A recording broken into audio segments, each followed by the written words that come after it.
Good. Today, I'd like to introduce Victoria Celis, who wrote the paper for the Neurodiagnostic Journal entitled Early Neurophysiologic Monitoring of Train of Four Assists in the Detection of Pseudocholinesterase Deficiency. So I'd like you to introduce yourself a little bit and tell us a little bit about yourself, and then about how you got involved in the research with this paper. Okay, so nice to meet you. It's good to talk to you about this topic today. My name is Victoria Celis, and I got my bachelor's degree in chemistry at the University of Texas at Dallas, which actually has nothing to do with neuromonitoring, but I would argue that it does prepare you pretty well for this career in a lot of ways. I entered a training program in 2017 with one of the large neuromonitoring companies and worked at that company for a few years. And since then, my career has taken me to multiple different companies, big and small. And I've experienced a wide variety of procedures ranging from spine, ENT, craniotomies, and some vascular cases. So, pretty much a little bit of everything at this point. I currently work for a small company called Axis Neuromonitoring in the Dallas-Fort Worth area. And as a technologist, I enjoy participating in research, and I'm a member of ASNM's research committee. And at home, I have a husband, 3 dogs, and a 5-month-old baby boy. So it's a lot. um, and I was interested in this topic because it's a condition you may only briefly learn about in training, if you're even lucky enough to learn about it. And you don't really expect to ever really encounter it in your career because it's apparently so rare. So after experiencing it myself and seeing the reaction of the anesthesiologist and even the surgeon who weren't really familiar with it either, I felt like it would be a unique and informative topic to write about. And then I think the key takeaway I want everyone to have with this talk is that you should obtain your train of four as early on as possible in all your cases, potentially even before you finish the rest of your setup if you ever have a little downtime, because it can give you a lot of useful information and may save the day. Good. Well, tell us a little bit about this case now, that you were doing, how you set up, and what your thoughts were in preparing for this case.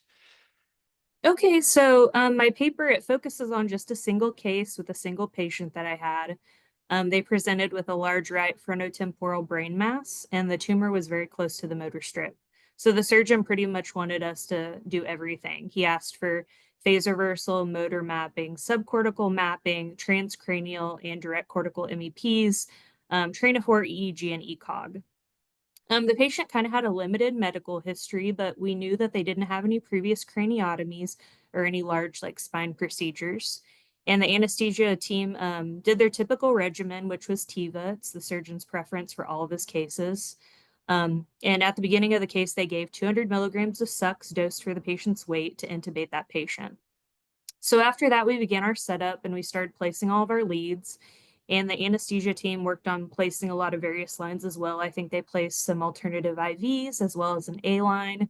And it took a while to get all that completed.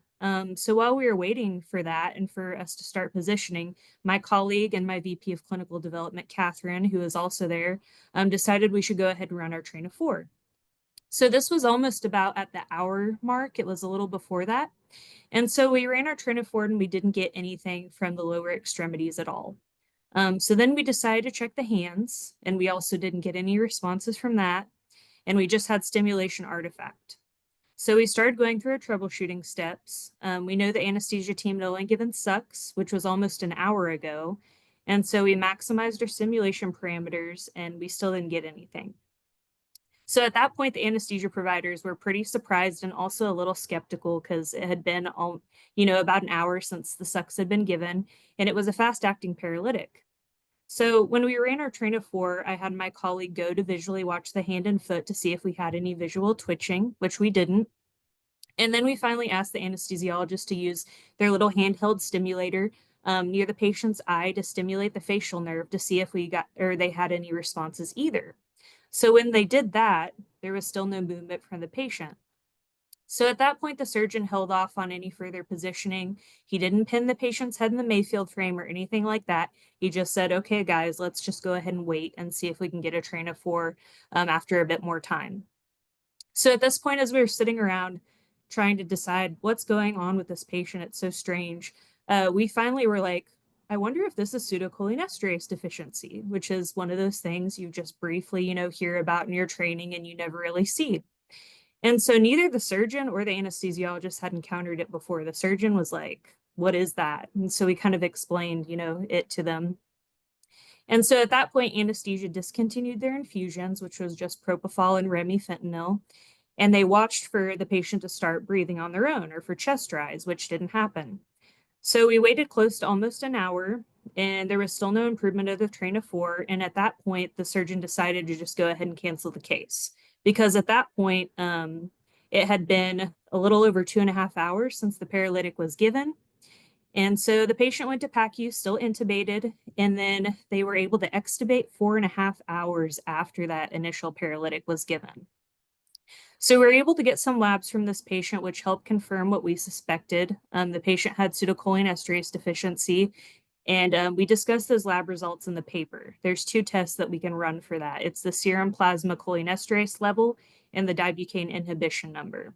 So those results were able to conclude the patient most likely was heterozygote for pseudocholinesterase deficiency, which meant they only inherited one abnormal gene for it, which that pseudocholinesterase is an enzyme that hydrolyzes choline esters like what is in succinylcholine.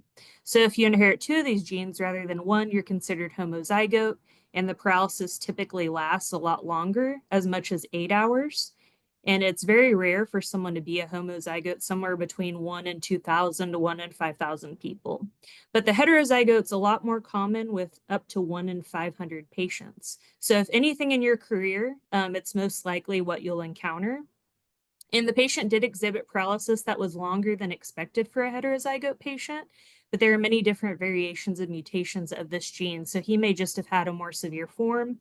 And this enzyme is also synthesized in the liver. So it could have also been a contributing factor if he had liver issues. So thankfully, we were able to reschedule this patient 2 days later, avoid neuromuscular blockade completely by intubating with topical lidocaine on the endotracheal tube. And we were able to successfully complete motor mapping during the tumor resection, which was great because it was quite involved in the motor cortex, and we had successful mapping throughout the procedure. Well, now I want to go right back to the very, very beginning of this, and you may not know some of the answers, and I'll just add some random comments on Okay. this. One of the questions is why in the first place? And again, you may not have the answer. I'm just going to bring this up as a rhetorical question. Why in the first place the surgeon chose and the anesthesiologist chose succinylcholine? The idea is that there are these cases. We know that it happens. And if you used any of the standard non-depolarizing blockers, they should be gone in 20 to 30 minutes. Plenty of time for you to start your monitoring and things like that. So some might consider that a little bit of a controversial choice initially because the short 1 to 7 minute sort of half-life for the succinylcholine isn't always critical in a case like this. 20 minutes might be sufficient. So there might be some other reasons why they chose this thing. But I think it's one of the things that as a neuromonitoring person, you go, oh, TIVA is important. We have to do that, or else you're Mhm. not going to get good motor evoked potentials and all the rest.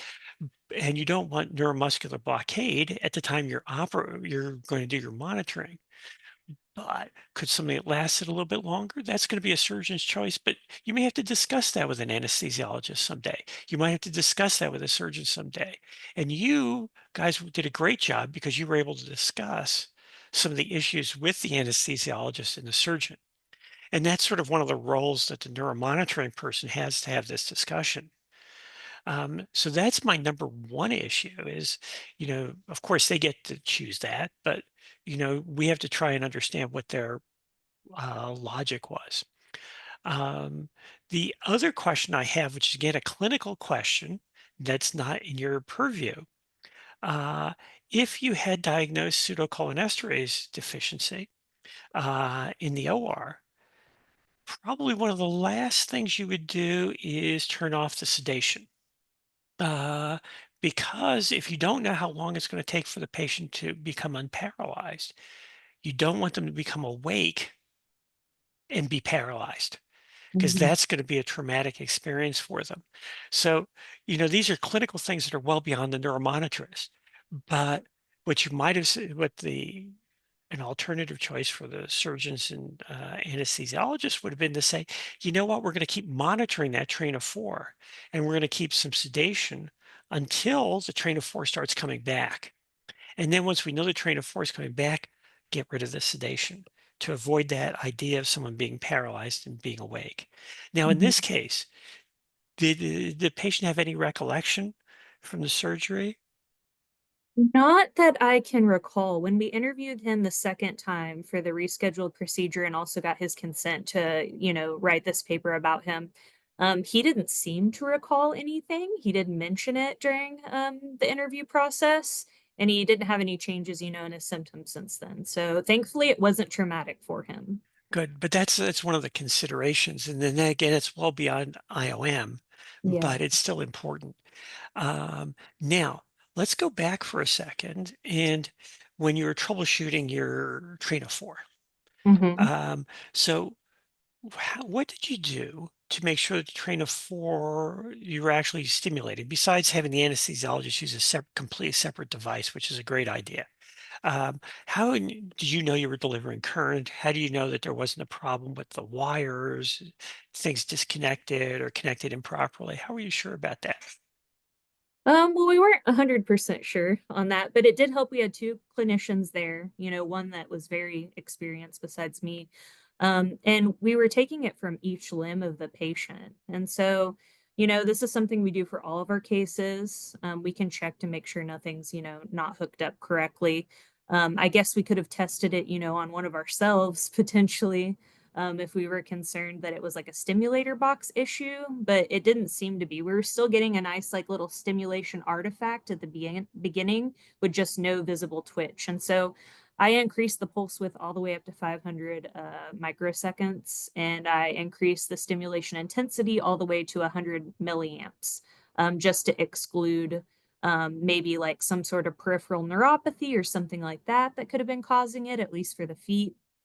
And then once we were able to get that handheld stimulator, like, when they used it on the face, like, obviously there was no visible twitching. We tested it on ourselves while we were sitting around waiting, since we were waiting for such a long amount of time, and it was working because we shocked ourselves a few times. But we knew that our program was a program that worked on all of our patients. We typically use it often, and we knew everything was plugged in correctly. So we knew that there was something else going on there, especially with the patient not exhibiting, chest rise or anything like that as well. Everything just, pointed to something else, like prolonged neuromuscular blockade. So I like the idea of correlating everything. So you took the whole patient into account, Hmm. multiple areas of stimulation, um, clinically. Uh, again, you may not get chest motion if or more than what the patient is on a ventilator. That would be controlling that, whether they were paralyzed or not. That's a little bit difficult. But using the anesthesiologist is great. But does your device, IOM device, tell you about the delivered current as well as as the current it's set to deliver? I believe so. With the Cadwell, I believe it does show that on our screen. I didn't have a screenshot of that. That would have been something nice to add to the paper as well, definitely.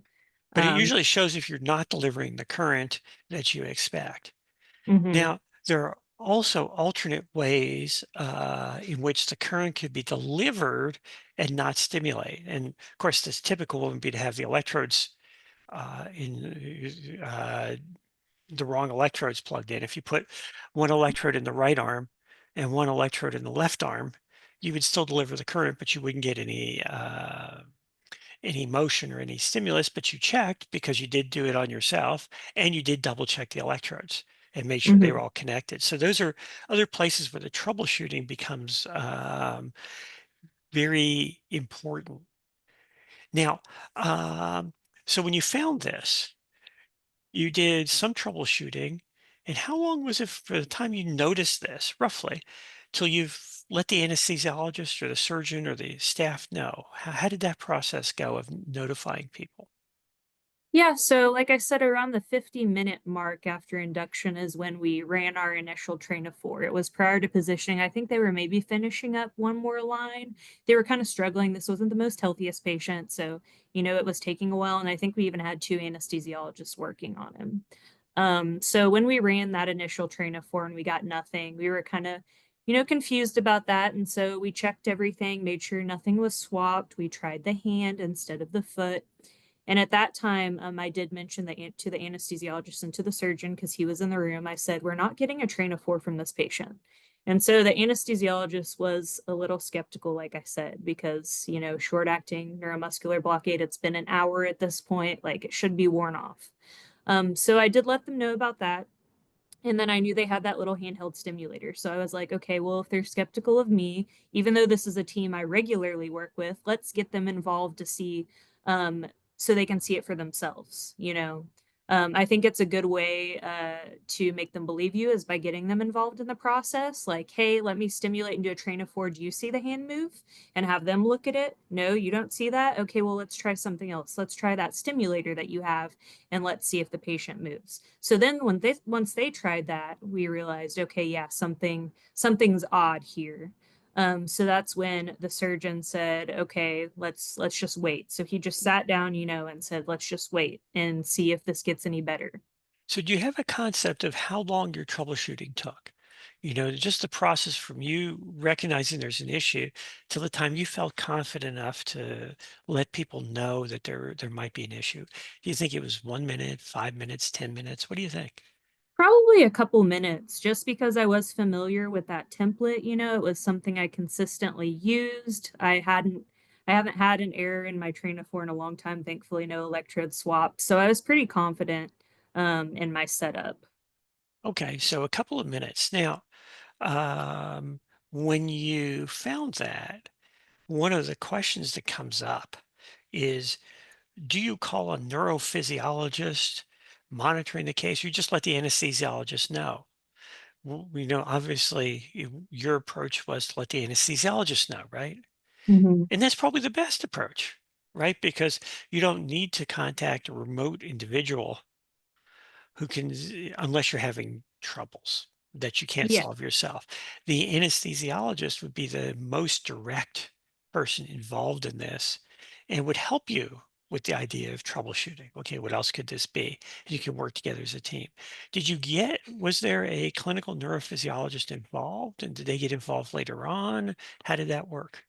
So there was oversight that connected when the patient came into the room when we initially connect, and then we tell them, monitoring start when we get our initial baselines. So we were chatting back and forth with them, and we did say, we're getting a train of four, 0 out of 4 from all extremities. And we just kept saying, we ran it again, still getting 0 out of 4. They didn't really give any kind of tips or any insight. So I don't think they saw, anything out of the ordinary that they maybe needed to point out on our template or with what we were doing. We just let them know, hey, it's 0 out of 4, it's 0 out of 4, and then we're aborting this case. We're not going to proceed with it.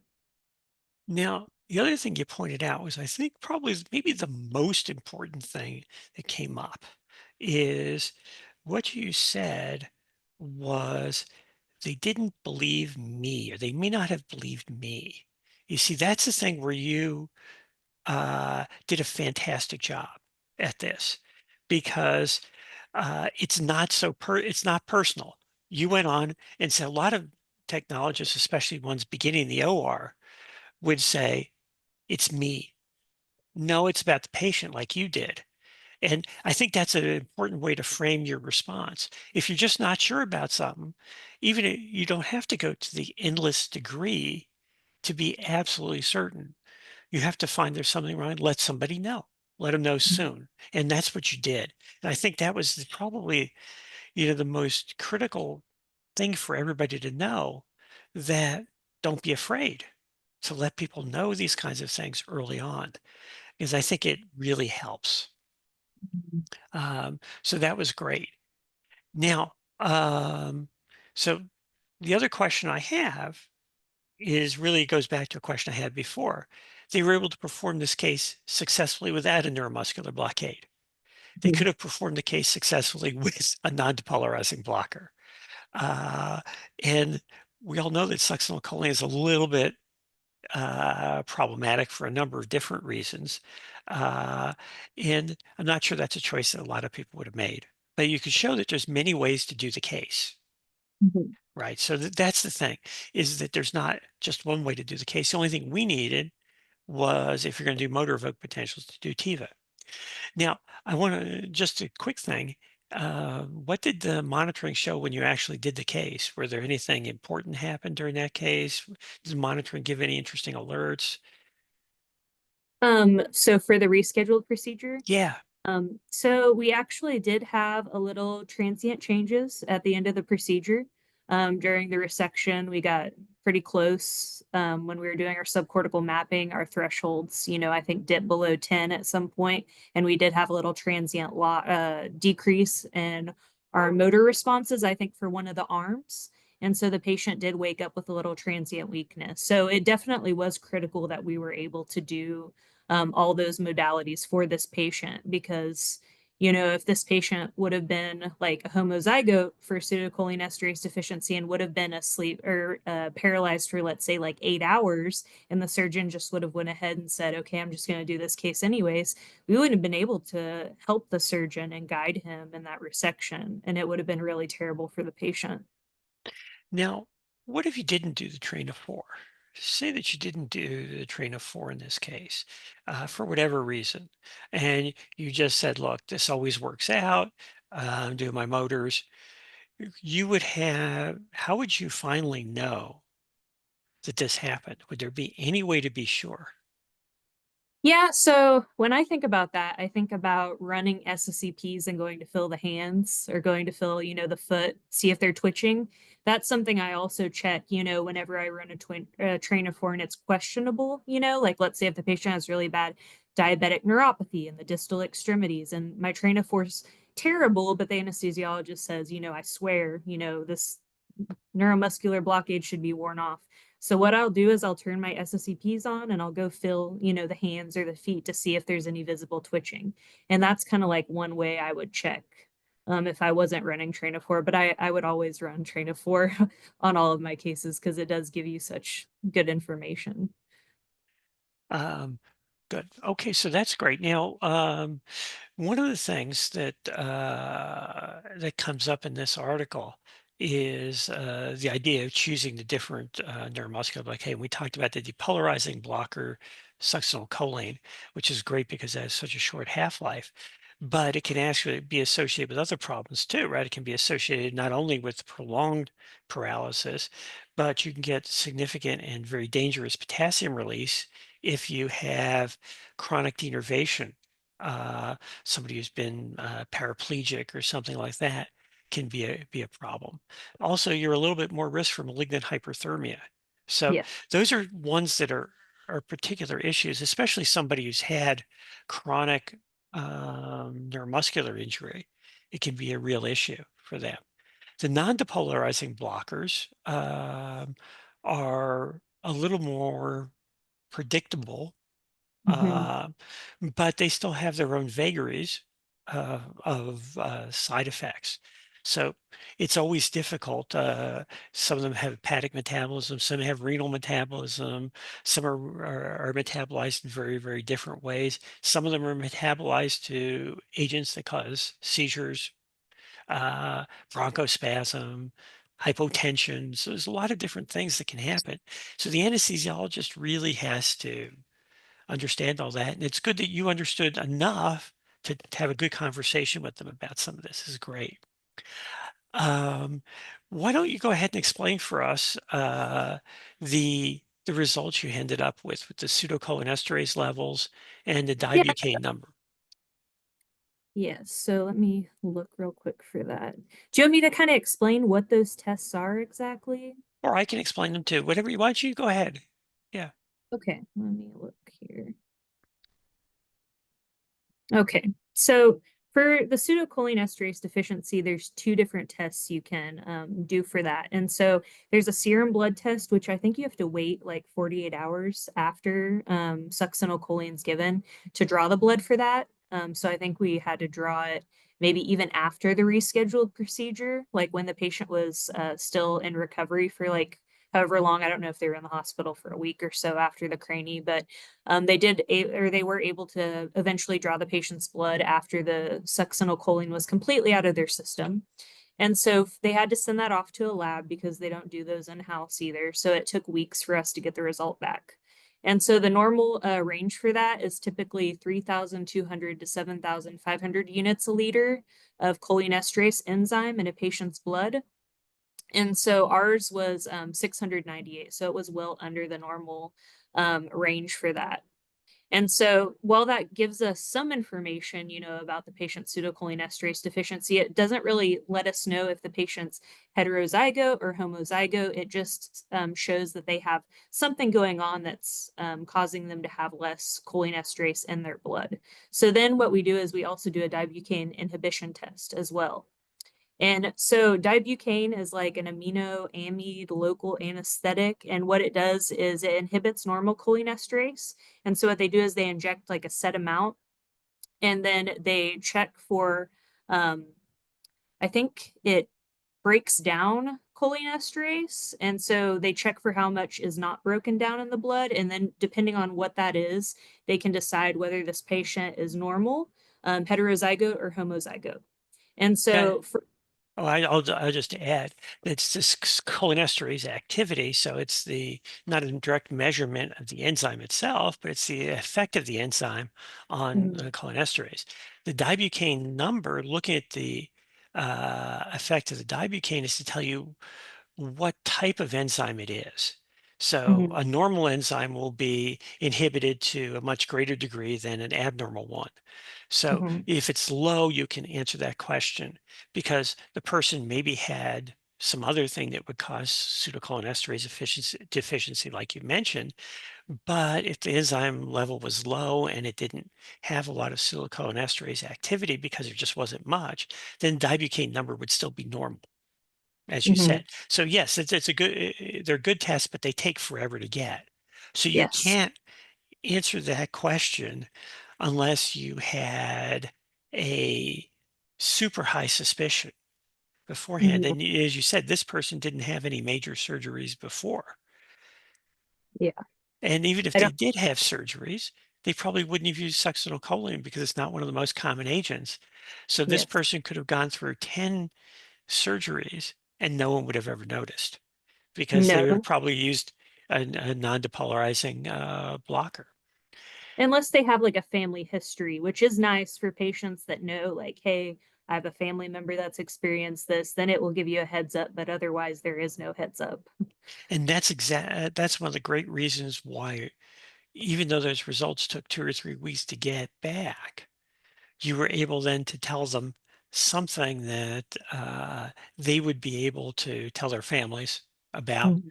And it would be something you could tell people when they do a future surgery about. So that made a lot of difference for the future for them.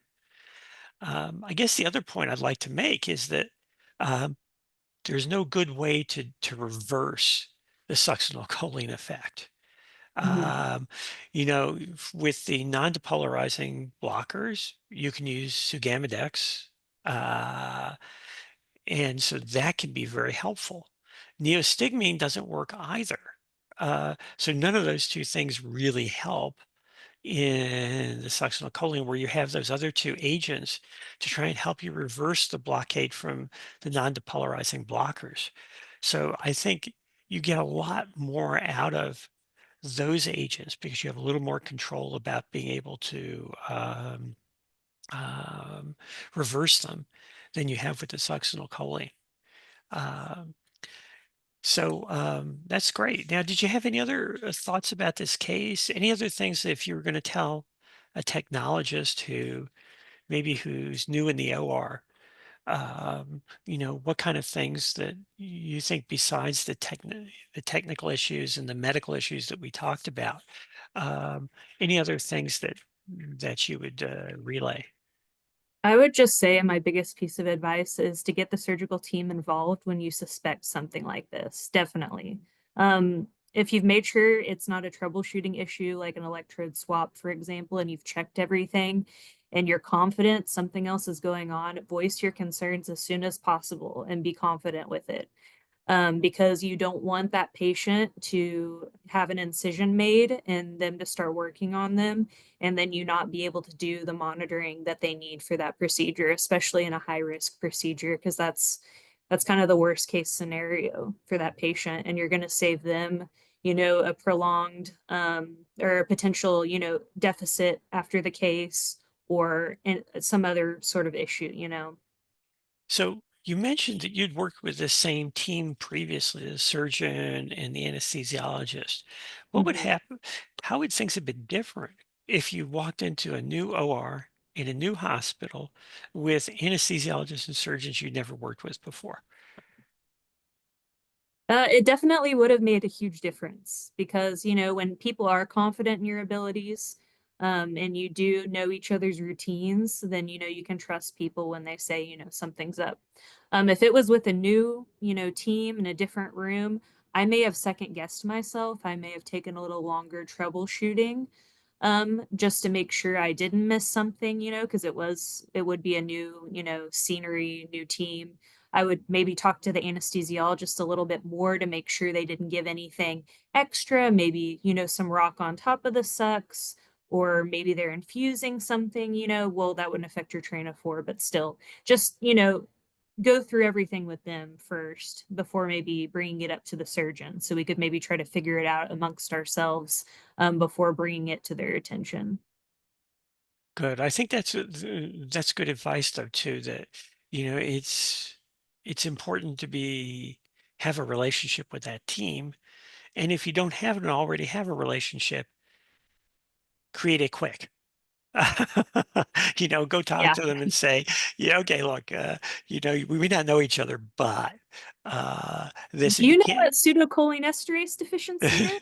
Ever experienced that before? And then just go from there. Well, yeah, there's lots of ways to do it.